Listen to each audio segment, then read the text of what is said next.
job costing and cost coding is probably single-handedly the most important piece of the financial puzzle. If that money is in the wrong bucket, when I go back and look at my historical data, I could be off when I budget a job by thousands and thousands of dollars. Knowing your numbers really matters. Welcome to Builders, Budgets, and Beers. I'm Reece Barnes, and I started this podcast to have real conversations about money in the building industry, the wins, the mistakes, and everything in between. I believe builders deserve to feel confident about their finances, and that starts by hearing from others who've been through it too. This industry can be slow to change, but the right stories and the right tools can make profitability feel possible. Let's get into it.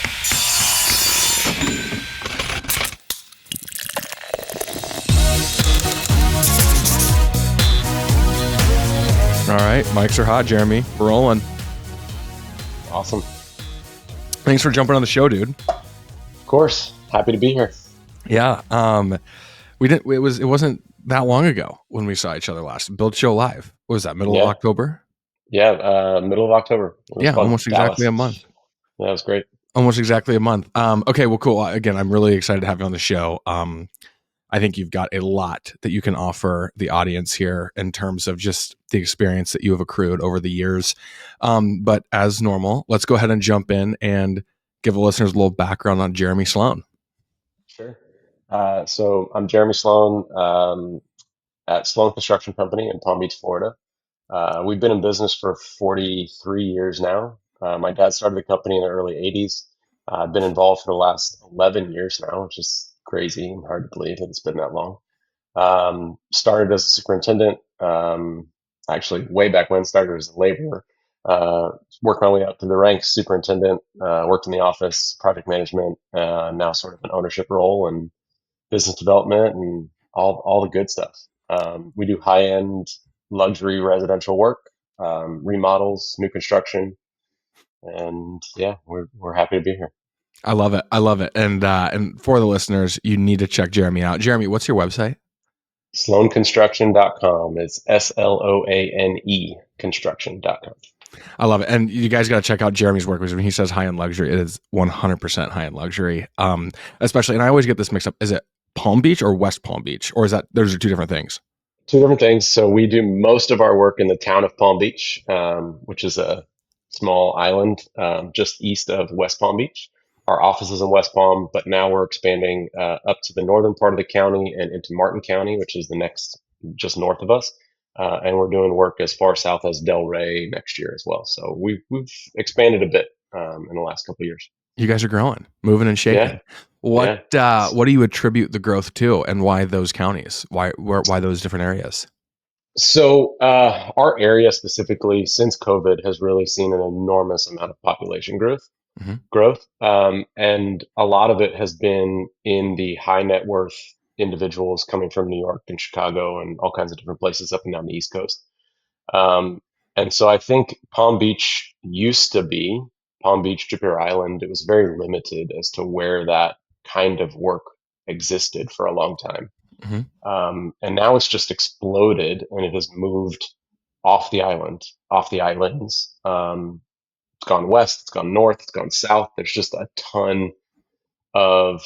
a ton of money in our area, and it's we're just trying to grab our little piece of it and go with it. I think that the islands themselves, both Jupiter Island and Palm Beach, have a lot of restrictions around building, and it's been a little bit challenging to sort of navigate those changes and those restrictions as they've occurred and gotten, more and more restrictive.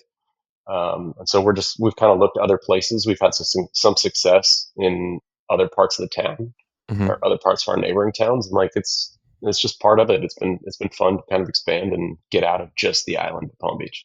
100%. And so, okay, so this is just largely driven by your customer base, like your customers coming to you saying, hey, like I want to build in this area, or do they have lots bought? Or is this like, are you pushing down original structures and building where they were? Like, what's the makeup there?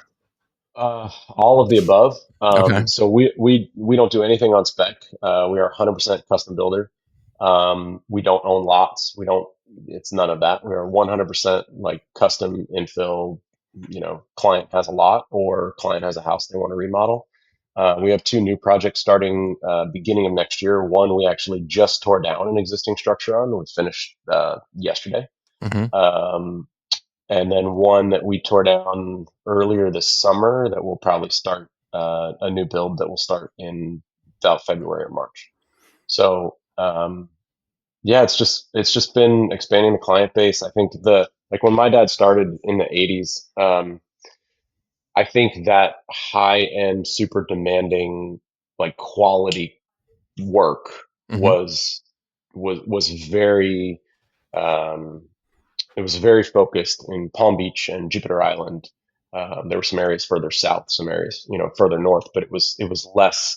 Um, when you were in West Palm Beach or you were in Palm Beach Gardens, the towns hadn't fully developed yet Hmm. back in the 80s. So like it just it wasn't as popular as it was as it is today. And therefore this kind of luxury work didn't exist yet. And now it's like taking the world by storm. That's insane. Okay, so when you say like the luxury work, like I guess how do you put a thumb on it? Like what have you seen from a gross standpoint? I mean, is it like the average home price is like 3 million, 4 million? Are these like 10 million? Like how big are these homes? What makes them that much different than what they were? Um, I mean, I mean, when I first started, the first house that I built as a superintendent was on the island of Palm Beach. It was probably a 4,000 square foot house. It was an infill lot, had a small pool, beautiful, high quality construction. We built it for $500 a foot, Hmm. plus or minus, including a pool, like all the, site work and all that stuff. Um, we just did one that was over 3,000 a foot. That's Um, insane. so like it's just This was it's 10 it's years ago? exploded. No, the first house. So that house I did in 2011. 15 I years ago? Yeah. So 15 years ago, I built a house out of the ground for like 500 a foot, 510 a foot. And like my, we're now averaging somewhere around $1,000 to $1,200 a square foot. We Hmm. don't price on a cost per square foot basis, but like after the job's done, that's sort of when you go back and figure out like what did it Sure. actually cost per square foot, and that's Hmm. kind of where we're at. There are guys that are doing their average is 2,500 a square, 3,000 a square. I know of a job that's going around like 5,000 a square. I mean, it's insane. It's insane. Dude, that is nuts. How do you even get there? What like I'm thinking like $5,000 a square foot. What are you putting I in don't that thing? know. I don't know. Um, that those numbers to me even blow my mind. Like I can't wrap my head around that. Um, we haven't gotten to that point yet. I mean, it's just, and I don't think that we will. I'm not pushing for that part of the market, honestly. Hmm. It's not my ideal client, so to speak. Yeah. Um, but some of these other guys that are around us in our market, they're huge machines, and they can service that client, and it's just starts with size. I mean, these places are, you know, 25, 30,000 square feet, sometimes Hmm. bigger. Big properties, Hmm. multiple buildings, lots of site work, expensive landscaping. Like it's a lot. Yeah. Okay, cool. I was gonna ask like what do you think goes it like I guess I'll just ask what does it take from a business standpoint to go to that level? Manpower. Just Um, hiring depth in an organization. yeah, you can like it's like when you have a job that's of that size, you can't manage it with one superintendent. You might have three. Hmm. Um, you have to have a dedicated project manager, a dedicated assistant project manager. There's so much information that is flowing to you and Hmm. through you to subcontractors and material suppliers and all this other stuff, and it changes hourly in some cases. Um, that you just have to have good manpower to be able to handle the inflow and the distribution of information. I mean, that's literally what our business boils down to, Hmm. is bringing in information from designers, architects, owners, um, whoever else, owners reps, right? We have owners reps involved in our businesses. Um, and then digesting that and then pushing it out to the people that actually are doing the work or responsible for providing materials or things like Mhm. that. Totally. Well, and I think that's like where we can go from here, just with like the amount of growth that you have seen, albeit you're not building 5,000 square foot homes. You are building houses that are 1,000 square foot, 1,500 a square foot. Um, like when you're looking at that growth over a relatively short timeline, again, 10 years, call it, that you've been like really involved, we'll just start the conversation around what does that change look like? How have you had to change how you look at your business and where have you focused? So in the last, um, I'd say really 5 years is when we started to transition from my dad's business into mine. Okay. And it's not that, he was doing very high end work. I think it was just a period of the time as to why it's gotten more expensive. I Hmm. think details have gotten more complicated um, over the years. There's been a lot more architects, a lot more contractors, a lot more designers in our market. So there's more competition. Um, so I think, it's been a combination of a lot of things, but my dad ran a very lean business. He had a VP of operations, which is basically a project manager, a traveling superintendent, that was with him for 30 years. He taught me everything I know technically about construction. He was a great resource, a great friend. I grew up with him. He was, another part of our family. Hmm. And then as he got to the tail end of his career and his retirement, we had to bring in new people. I brought in bookkeepers. I brought in project coordinators. I brought in other superintendents. And like I'm not going to say we've done a lot of hiring, but we've done enough that I've had a couple of bad experiences, Hmm. learned from them, and, you know, honed in on the things that I look for now when I hire somebody Totally. and have really just focused on making sure that we bring in good people to do the work. And then I'm extremely involved in all of our projects from a project management standpoint. I'm not on site every day, all day, like I used to be as a superintendent, but I'm I tell every client I am your project manager. Like I'm involved in your project. I'll know everything about it, if you call me. So Totally. that's how we operate. Okay, cool. So I think there's two things. First, I want to hear some of the burns that you've experienced. And then I want to know like your perspective on building processes, systems as you've brought these people in.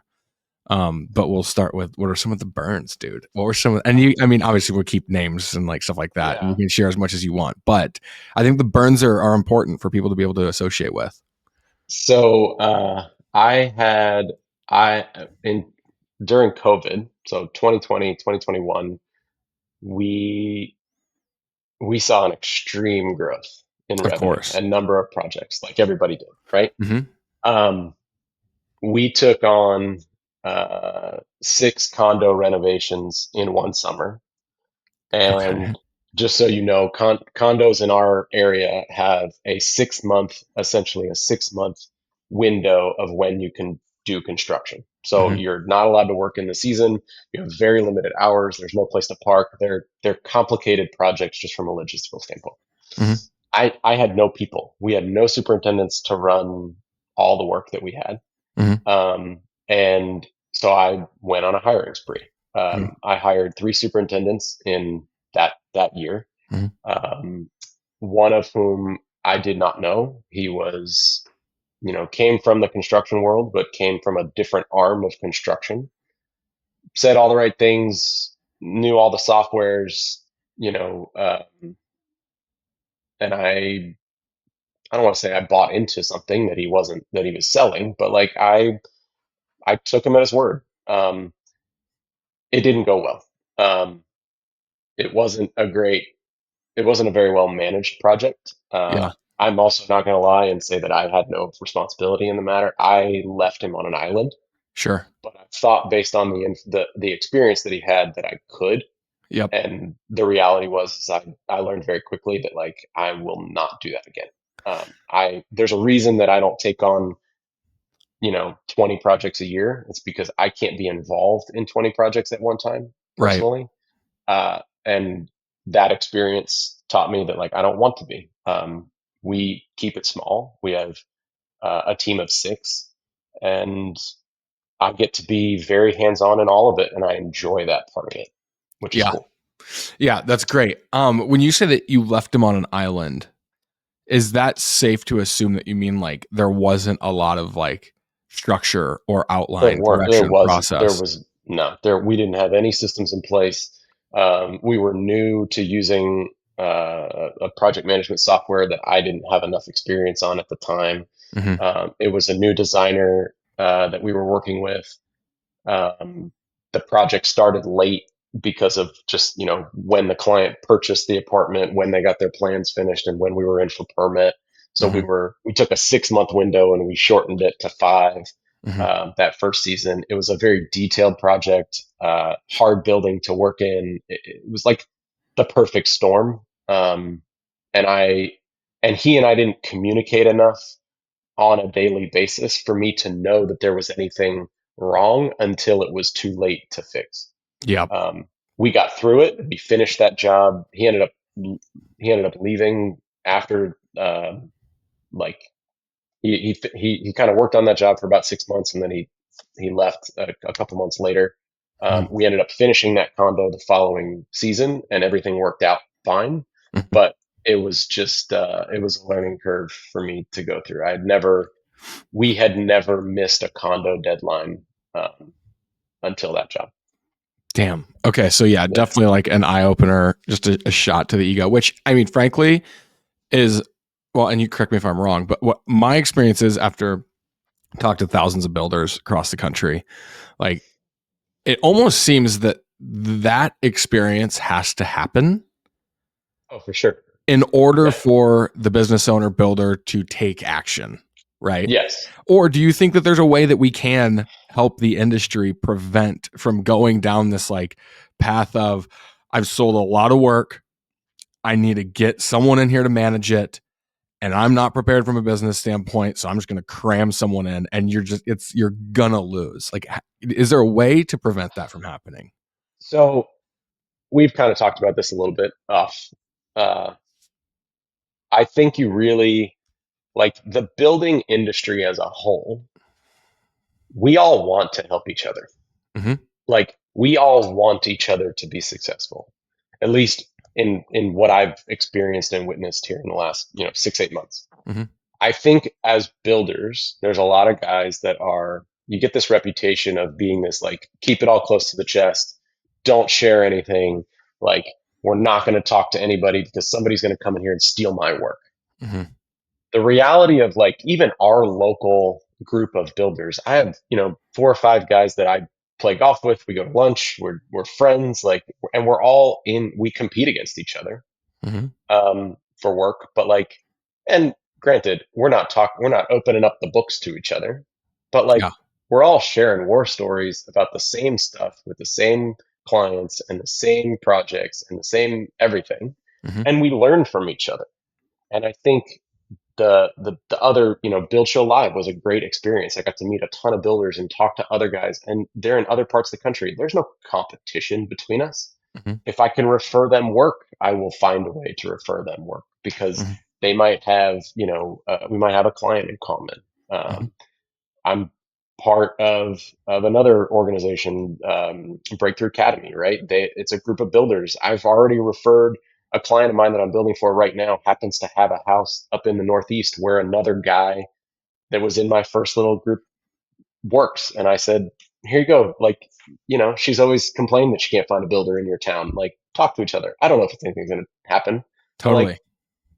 that's what it's all about. So I think the more that we talk as an industry, the better chance we have of new guys coming up and not having to go through some of the growing pains that some of us have. Totally. I think you're totally right. Like opening up the conversation.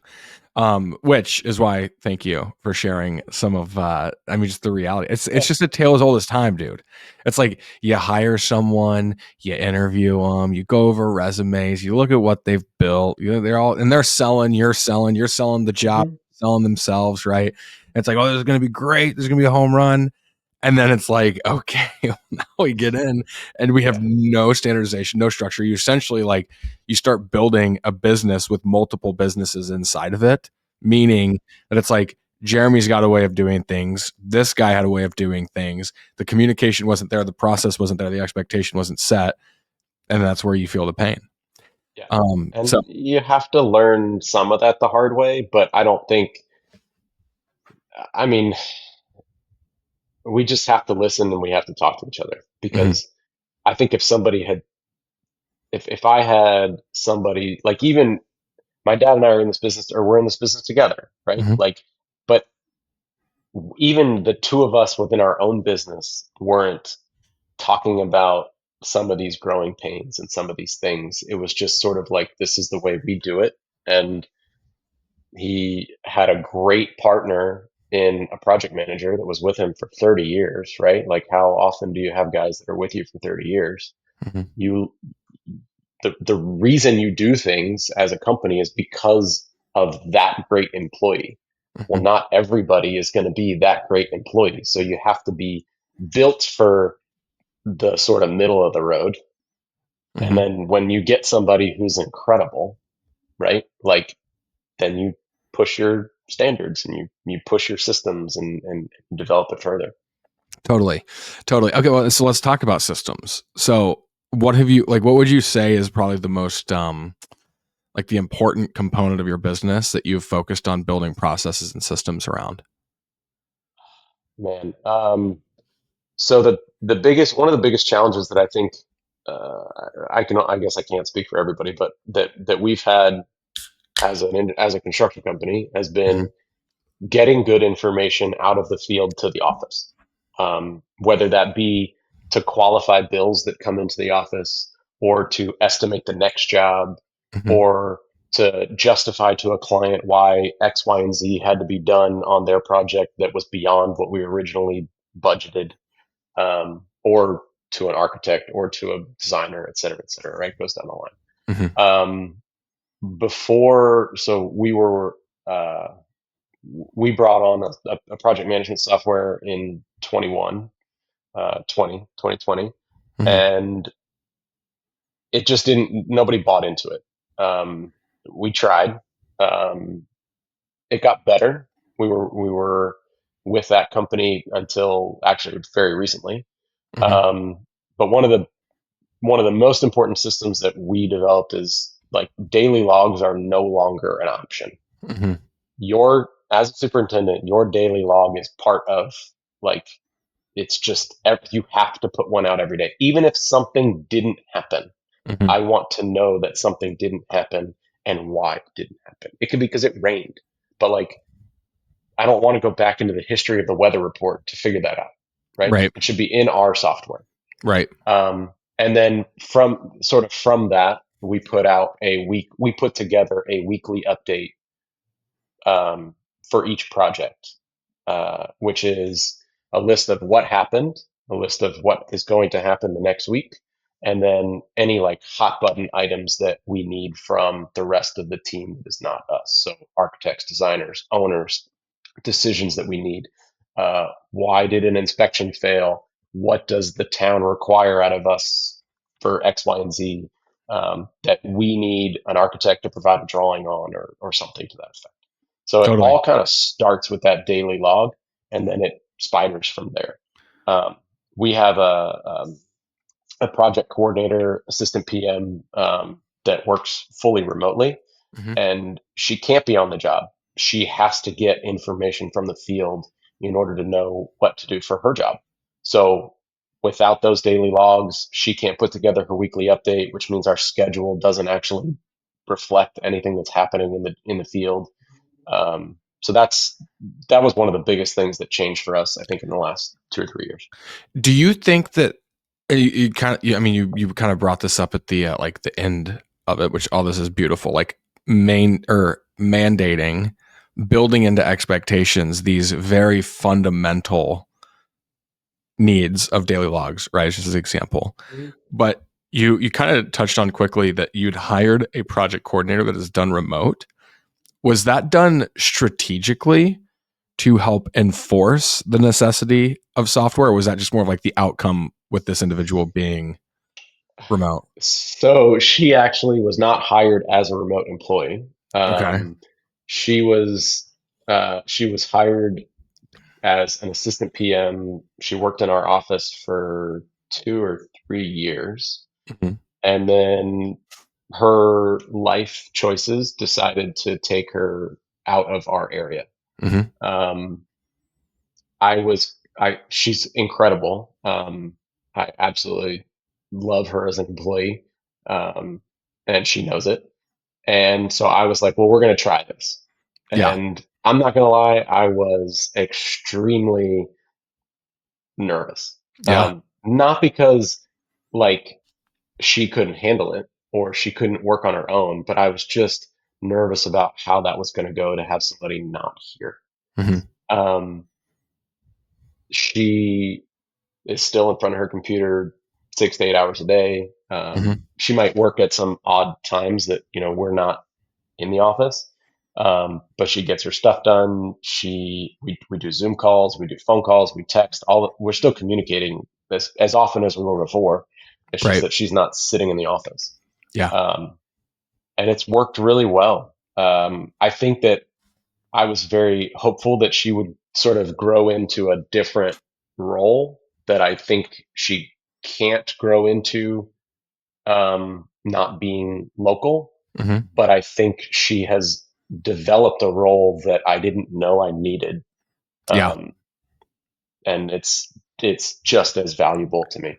Totally. So as where I thought she could go.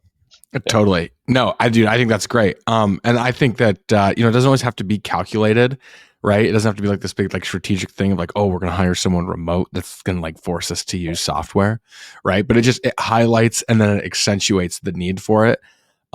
Correct me if I'm wrong, but like now that your team is bought into software, right? Mhm. And that they're using, again, going back to daily logs daily, right? And that's impacting all the other things downstream, feeding into a weekly, monthly, quarterly report and making sure everything's updated and we're much more aligned and communicative and sharing more knowledge. Would you say that you could have done that earlier Oh, than you 100%. did? 100%. Yeah. And what was Even if it was done on pen and paper, we could have done it, right? Like then what kept you it from doing just it? ah people. Yeah. Um, I don't know. I mean, I don't think I. So I guess when I 5, 6, 7 years ago, before I sort of came into the role that I'm in now, where I really am PM to all projects, Mhm. I don't really care what was happening on other jobs that I wasn't involved in. Those clients weren't calling me asking me questions; they were calling my dad and asking him questions. So it was whatever system worked for him. Mhm. I think he still always wanted more information out of the field than he got, but he figured out what worked for him, and I've figured out what works for me. And Yeah. I think as technology, like we as an industry, we as a construction industry, I think are really late to the tech game, right? Totally. Like, Undoubtedly. I mean, like iPads and iPhones and like smartphones in the field didn't exist, right? Just a Mhm. short time ago. I mean, Yeah. the first house I did as a super, 15 years ago, Yeah. I didn't have an iPad. It Yeah. didn't do anything. Yeah. And so today, now that you have digitized drawings, you have digital everything, and we're a walking computer, right? Like it's easier to get that information than ever before. My Yeah. superintendents don't come into the office. Mhm. Like I have two desks sitting there for them to plug in their laptops. They don't even open their laptops. They're on iPads and iPhones all day long, right? Yeah. Yeah. Yeah. Like my when my dad was doing it with his crew, like every day at 4 o'clock, everybody came into the office. Yeah. They talked face to face. They Yeah. talked.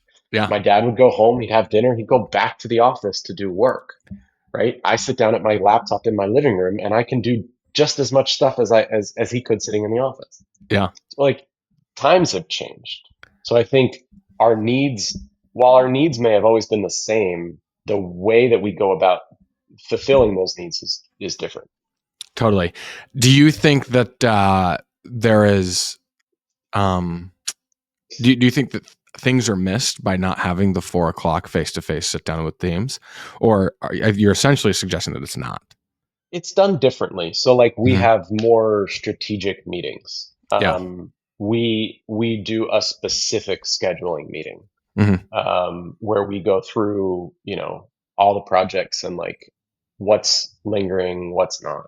Hmm. I meet with the superintendents on a daily basis. I just go to them. I go to Hmm. the field because like I can see a lot from the daily logs and I can see a lot from the photos and I can see a lot from everything they put on. But like there is still something to walking a job, right? I can't effectively run a job completely remotely. Hmm. It's just not possible. Hmm. Um, and so I think and I don't want to ever feel like my team, like my guys in the field, I don't want them to ever feel like I'm not a part of the business. Hmm. We still, even just to show your face and like talk to subcontractors and see the guys in the field and ask how they're doing, and it keeps them engaged in the business and in the industry and like with us as a company, right? We're not the biggest company that some of our subs work for, but like I try to treat them all in a way that is respectful and is a way is valued and whatever, so that like they want to work for Sloan Construction. Right. And like we want them to be successful too, because they're essentially an extension of us. If Hmm. they don't deliver, we can't deliver. Right. And you can get that done. I mean, it's not like you guys are just like, nope, never see my guys. I'll see them every once a We see year. them every day. You see We them every talk day. every You're in day. the field. Yeah. Yeah, we talk every day. It's just that it was very like guys had to come into the office to get the information from the field to the office. Hmm. Today, the information is flowing to the office, Yep. but like I still want to go in the field. I still want to go see what's going on. I still have to put my eyes on stuff because when a client calls me, like I need to be able to explain to them why the ceiling in their kitchen is 6 inches lower than, it was 2 weeks ago. Like, why do Right. we drop a ceiling in there? Well, Right. because your air conditioning couldn't, had to be run from across the house or like, I don't know, whatever. Hmm. Um, but those are details that like I need to put my physical eyes on, um, for when clients call and architects call and all the things that, come up. Totally. Totally. Well, okay. So, and it sounds like, I mean, this is all like, sounds like change for the better, honestly. It Like, is.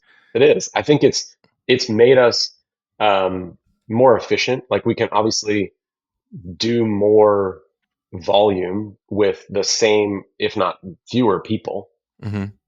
as a management company, right? We're construction managers, right? Hmm. We are not physically self-performing any work.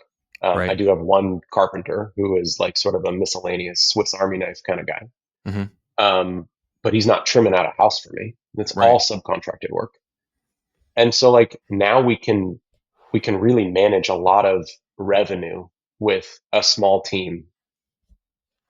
What it's done for us, it's I've started to go after fewer projects on a quantity basis, higher revenue on each project. Right? So if our average project size was, 1 to 3 million, Hmm. now we're 5 to 10. Hmm. Changes your revenue, but you can still do it with one superintendent on each job.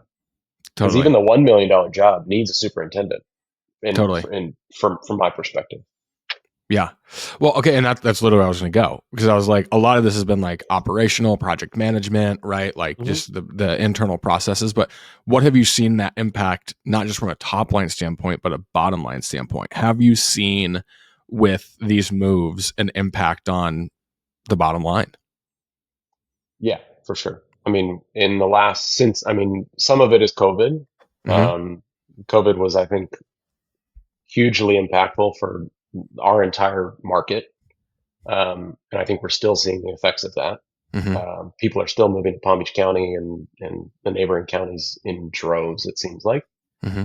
Um, But I think there's not enough builders to like, we have a lot of competition. There's a lot of builders in the area, but there's still enough work to go around.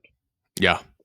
And the quality of the work, like where there used to be one $20 million job every year, Hmm. now there's 10 or Right. 20. Hmm. So like there's enough to go around for everybody. Um, and we're fortunate enough to be selective of the types of projects and the people that we get to work with. If I wanted to go out and hire 20 people, we could do that and we could do more volume, like a lot more volume. I don't want to, I'm not trying, that's not one of my goals personally. I don't want 20 Yeah. superintendents and 10 project managers to work with. I feel like I would lose touch with our projects that I don't, it's something I don't want to give up. Totally. Totally. Well, and I think so. I think like a couple questions, like kind of going back to the bottom line standpoint, but like what are your goals? Like when you, because you kind of you there's this like old adage out there is like if you're not growing, you're dying, right? And I don't know how translatable that is to construction because I see and talk to a lot of builders, one of which I was just in Chicago with, and he's running like $600,000-700,000 a year in top line revenue and remodels, but he's runs extremely lean overhead. He's hauling in like a 30-40% margin, which is like essentially Wow. going to him. Yeah. And he's like, dude, I make more money like lessening my risk significantly than these guys that are doing 10, 15, $20 million in top line revenue. Mhm. So like that Yeah. goes back to like with your goals and like how you evaluate like the success, the health of the business. Like what are they? Why not go out and chase that? Um, I think a lot of it is just personal value system, right? So like um, I really like, I don't want to call it work-life balance, but like Hmm. I really like the idea that I am not working 7 days a week, 150 hours. Hmm. Like I work hard, I work a lot, it's always on my mind. So even on Sunday afternoon when I'm hanging out with the kids at the house, like there's stuff running through my head about the business. Of course. Um, but I like the fact that I am not having to be glued to my computer, 24/7. Hmm. I know, and I still get to maintain a level of connection to all of my clients and all of our clients and all of our projects. I get to be the face of it all with architects, designers, and clients. Hmm. That's something that's very important to me personally, and that's just how I operate. Right? Somebody asked me a number of years ago about like who can sell the business better than you as the name on the door, and it's kind of resonated with me. Like nobody, right? Hmm. Because part of what I'm selling is me. Yep. I'm selling my existence in your project and in your life. Hmm. And what we do for you is, we're in a relationship with these clients for a minimum of 2 years. Hmm. And then long after that, when they want to renovate something 10 years from now, or they want to, their kids buy a house in the neighborhood or whatever. Hmm. So like that relationship is direct with me. And I always try to, make that a priority. Totally. Um, I think sort of inadvertently, because our average job size has grown, we are growing, I would say, comfortably at a rate of 10% per year in top line revenue. Money. And like, if I can do 10% a year more with the same team, everybody on the team benefits, right? Totally. Like, one of my goals is to make my superintendents more money. Like, I want them to be more successful, Hmm. right? If they're more successful, they're going to stay with me longer. We're going to get to do really cool stuff over the next 10 to 20 years together Yeah. instead of Totally. having to go through the whole hiring cycle again and reteach a whole bunch of guys like my standards and the things that are important to me as a builder. Hmm. I would rather keep my own team and just, add as needed. And like, we'll all make more money. Totally. The money is out there if you're not like blowing it, right? Right. If you're paying attention, as a contractor, like there is money to be made. You are providing a service that is valuable to a client that not everybody can do. Hmm. And like if your subs are on board with you know your quality standards, like there is money to be made. Hmm. And I think as long as you're paying attention to the money in and the money out, you're going to make money in this business. Um, I don't know how anybody makes 40% margin. I wish I did.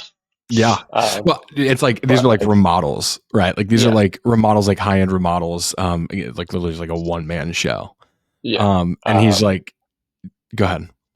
I mean, those margins, I've heard those margins be thrown around like in my Breakthrough Academy stuff and Build Show with you, like, and it's shocking to me because I can't imagine it, but I don't need to, right? Like Right. we're doing great.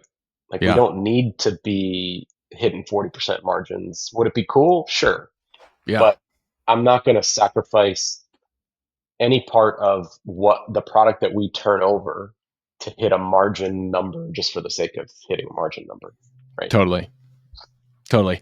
No, I think that I think that's like a really healthy perspective. I think businesses that operate in that lane of I'm shooting as a new construction for my 8 to 12% margin, right?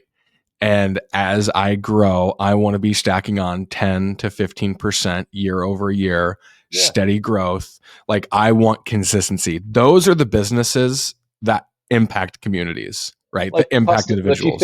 if you think about custom high-end residential construction, the process in it of itself is slow. Hmm. So to expect that like my business growth is going to go through a 30 to 40% per year jump is just not realistic because Right. it's not sustainable in my view, right? Like Yeah. if there are guys that are doing it, I don't have any interest in it personally. I'd Hmm. rather be the like slow and steady wins the race. We've been Yep. around for a long time. I plan to be around for a long time going forward. Like it's just, you know, one of my subcontractors says it to me all the time. He's like singles and doubles. That's right. Just need singles and doubles, right? Yep. Don't need every job to hit a home run. Occasionally one will, but like singles and doubles. We do good quality work. We develop good relationships with our clients, good relationships with our trade partners, our architects, our designers. Like I want to be the person that they call when they have an issue on a project that's not even mine. Hmm. Like I want to be a resource for people. Totally. And the work comes, right? The work comes from that. Right. I think it's a self awareness, and Yeah, you're acing it, right? It's like you have got to be self aware on who you are and what you're wanting to accomplish. And if you are the person who's wanting to just like blow the roof off of it and 10x your business, you got to know what that's going to look like and what it's going to require. Like I know builders that are doing that, but you also like that's not for everybody, and that takes a lot of commitment with a right. completely different view on how the business is going to operate. But again, I go back to, and like that's where a lot of my passion comes from, is like just promoting and providing resource to the small business owner, because that's what keeps the wheels on the track, in my opinion. In the communities, it employs people, it betters what is actually happening from living quality and presentability of environments.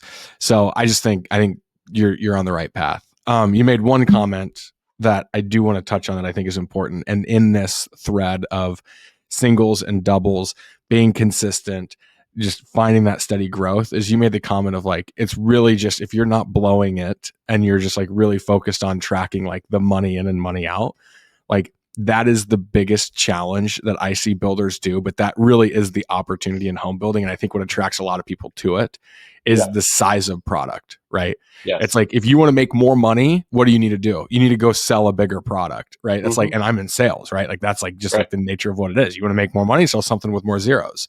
Hmm. The challenge is there's so much moving in and out of the business, and the game is capturing that 10 to 15% as it's moving in and out of the business. Yes. So I think that's the biggest point. Go ahead. So one I'll give you my learning experience when it came to tracking money. So in 2019, 2018, we had my dad had a bookkeeper in his business for she was with him for 25 years and she Okay. retired in the midst of a very large historic landmarked remodel that my dad was doing. I was semi involved in the project at the time, but like from a distance. Hmm. When she left, um, I took over all of the bookkeeping responsibilities in addition to being a super, being a PM on everything else we were doing. Hmm. I went to bill a client. We bill clients once a month. We bill on an AIA G702, G703 doc. Hmm. And I went to bill a client first of the month, and I stuff just didn't make sense. I couldn't figure it out. I was like, this doesn't, something's out of whack. I don't know what it is, but something's out of whack. So, and my wife can attest to this because I think I spent 12 to 14 nights at the office till 10, 11 midnight, walking out of here in the dead of night, cross-eyed, rebuilding 16 months of pay apps throughout that project to figure out what the hell was going on. And it wasn't that anything was massively wrong, but it was money was miscoded. We had overbilled slightly, underbilled slightly, and it just the numbers weren't following what we had originally put together as contracts and with the owner and then subcontractor agreements. Like Hmm. it was hard to track the subcontractor agreements to completion, right? So they bill 85, they show 85% complete on something that they were only 50% complete on, and we would bill it to the client. Hmm. And they eventually caught up, or there were 10 change orders that were in there from the subcontractor that we didn't actually issue as change orders. Like it was just a whole bunch of Totally. paperwork. It wasn't Hmm. that the numbers were out of whack. I think we were actually, after I went through all of it, I think we were actually underbilled to the client by like 4 grand. And this Yeah. is on like a $9 million job. Right. So like Totally. we were really, really close. Right. But what I learned through that 2 to 3 week period was you have to know your numbers. Yeah. Oh, Like yeah. you have got to know as a construction individual where your money is going because every subcontractor writes it and bills it differently. Yeah. Uh, and every GC bills it differently to a client. Hmm. And it's all about presentation, but you get lost in that presentation.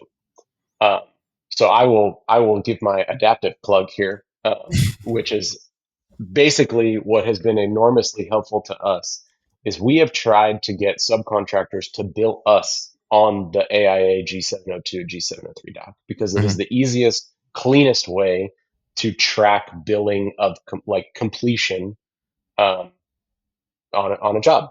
Hmm. Subs don't know how to fill it out. It's just not. We get so many different versions of that document, which we created for them. We give them the Excel spreadsheet and we say, fill in your schedule of values, bill it every month, blah, blah, blah. My bookkeeper rebuilds it every single month for these guys. Well, it's just time, right? It's like if you only have one job to do, it's not that big of a deal. But when you got 10 or 5 big projects, it's like it's a Right. lot. It's very time consuming. Yeah. And of course, we're trying to bill out all of our jobs at the same week of every month. It's just enormously time consuming. Hmm. So now that we've gone into adaptive, um, our subcontractor agreements, right? You guys call them POs, we call them work order agreements, Hmm. are all inputted into adaptive. We have our schedule of values are there. And then when we upload our bills into adaptive, it applies all the money directly to the right line item in a PO. And like percentage of completion is done for you. I don't care if you bill me on a QuickBooks invoice. I don't care if you bill me on a handwritten napkin. Hmm. It fills all that part in for us. So there's a lot less of that. Oh, well, we build it to the wrong work code. Yeah. Now it's just it's in there from the get go, which Totally. is really what it comes to. I think job costing and cost coding is probably single-handedly the most important piece of the financial puzzle, right? If you don't Totally. know how do you bid a job, how do you price a job, how do you budget a job going forward if you don't know what you spent on framing or if you don't know what Totally. you spent on drywall? Like if that money is in the wrong bucket, when I go back and look at my historical data, I could be off when I budget a job by thousands and thousands of dollars. And Totally. that's where I live and breathe, right? The client says to me, "Oh, well, we're thinking about building a 6,000 square foot house. What do you think it's going to cost?" And we misallocated like in the framing and drywall category on the last one. Like I could be very wrong. Totally. Um, and Which that's kind of where it is really important for me. So like knowing your numbers really matters. totally. And the outcome of not knowing your numbers is the difference of making or breaking it in this business. Yeah. It is the swing on starting a project that was poorly estimated because you didn't have relevant job costing information can blow it all. Yeah. So yeah, it totally is. I was just literally on LinkedIn this morning going back on a post, like I was just leaving comments and stuff and engaging. And that was one of the biggest things is like even just like having a cost code structure that is consistent, that is used by leadership and accounting hmm and estimating, if those are different people, project It has to management. be the same. It has to Whatever, be the like, same. biggest piece of advice, whoever estimates the job or whatever software you use to estimate a job has to follow the same cost code structure as the guy who builds the job. Totally. Like, it cannot be different. It has to be the same set of cost codes. Which is Like, crazy to me, not being a builder, having I, never like started a construction company, is just crazy to me because when you think about what is a cost code, I think of it as a language, right? And the cost code structure of a business is the language of the business. And if mhm. we have the field that is speaking a different language than what the accounting team is speaking, than what the estimating is speaking, than what the owner is speaking, and everyone's like, well, I've got 200 line items on my budget and it's all categorized out differently. Well, it's like, well, then how in the hell are you going to get an estimate versus actual when accounting is operating off 75 to 100 cost codes that might reflect some of what's in your budget, but there's all this nuance and difference, which is then going to impact estimating down the road because they're looking at estimates versus actuals and they're looking at where numbers actually came in and they're trying to stack it up next to like in job cost reports. It's just like, it's got to be consistent. It has to be And consistent. I think, I mean, we do everything in our business on a cost plus basis. I've done Mm-hmm. one fixed price job in my career. Mm-hmm. And it was just because a client was adamant that I give him a fixed price number. And I told Mm-hmm. him I was going to add 10% to my profit and he was fine with it. I said, Mm-hmm. okay, fine. I'll just make 10% more money. Yeah. But so the like from a cost plus standpoint, right? We're giving budgets at the front end. Yep. But if I have budgeted $100,000 for a stucco job, but it actually should have been $200,000 for a Mm-hmm. stucco line, Mm-hmm. that's a really uncomfortable conversation to have with a client. Totally. It's not that it necessarily matters in the long run because as cost plus, it's whatever the cost is what it is, right? Mm-hmm. We'll competitively bid stuff, but like it's whatever it actually is what you're going to pay plus my fees. Mm-hmm. It's still a really uncomfortable conversation to have to go to the client and say, Totally. shit, Totally. I missed it by 100 grand and I don't know what to tell you, Yeah. right? Because I was looking at bad data. So like I said at the beginning, we don't estimate anything on a cost per square foot basis, but like I really need to know what we spent on stucco, what we spent on electrical, what we spent on plumbing on historical jobs so that when I get an opportunity to talk to a client, I can say, well, here's what it cost us on the last one. That's very similar to your project in terms of size, scope, and all the things. Mm-hmm. This is a good guess as to what you're going to be at. Right. Like we'll formalize it once we get a full set of plans, but we don't get full sets of plans until we're midway through a job anyway. So Totally. like you got to have somewhere to start. Yeah. Um, so That, you just, that that is that's your piece of advice that you would leave the listeners with. And I think 100%. it goes back into the, like, the game of construction is obviously very appealing because it can be so lucrative because you're dealing with such large numbers, right? And do you want 10% of a $20 million pie, or do you want 20% of a $3 million pie, right? Hmm. It's like, when you kind of think of it through that lens, it's like, okay, like there is a ton of upside, but the challenge is following the numbers, following the data, following the You financials. also really have to know your business costs. Like, Yeah. you know, I've been focusing a lot on burden rates Mhm. recently. And like our labor rates that we're under contract on are based off of burden rates from 6 years ago, 5 years ago. Dude. They're light. And so Yeah. we think we're making a margin on all of our employees that are project related costs. And like we're just not making the margin that we used to. And Yep. so you get to the end of the year and you sit there and say, well, why am I 7% when I thought I was at 10? Hmm. Well, I can tell you why.